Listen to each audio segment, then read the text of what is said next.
Hi, Dennis here to show you how to do a quick, simple rendering of an exterior of a house using IRender Next. This video will cover one click to renderability.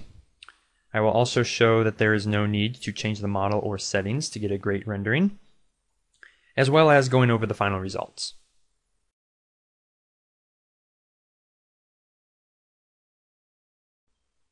So to start, we're obviously going to need a model. In my case, I'm just going to go to the 3D warehouse and download one. Now we need a model with a fair amount of detail as well as something that'll cast some shadows. So in my case, I found a model before that I've liked called Porch for our house. And let's download that. And yes, I do want to directly load this into my SketchUp model.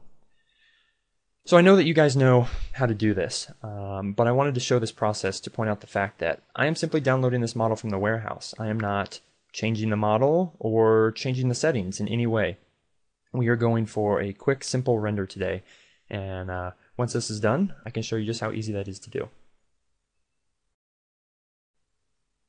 Alright, so now let's place the model. Try not to crush Sang. Should probably delete him. Alright, see you later, Sang.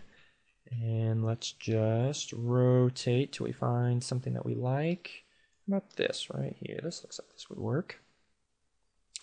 Zoom in, position the model where you want it. And once you get it where you want it, you're ready to go. So now after you have already downloaded IRender Next, you will simply go to your plugins menu and load IRender Next. Once you do that, a toolbar pops up. Now there's several buttons here that we will go over later, but today the only one that we're worried about is this guy here, the render button.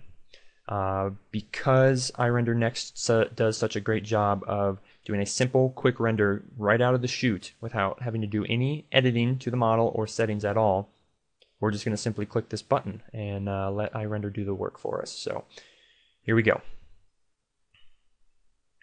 Alright, well, it's extracting the faces now, and that will take anywhere from a few seconds to a few minutes depending on the complexity and size of your model.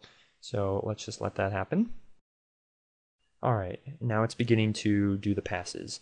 Now you'll notice that it starts out with some rather harsh shadows here, but you'll notice that the more passes it does, the better it gets.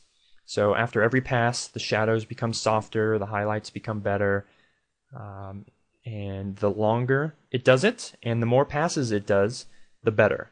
So be patient, and you'll have a great result in the end.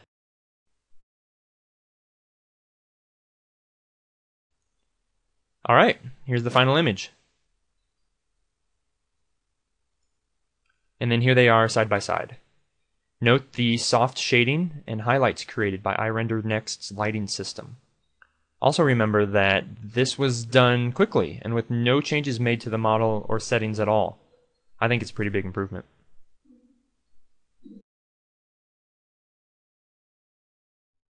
Alright, that'll do it for this video. But just to reiterate, we covered the one-click renderability, as well as going over the fact that there was no need to change any settings in the model, and we reviewed the final results. Alright, thanks. See you again soon.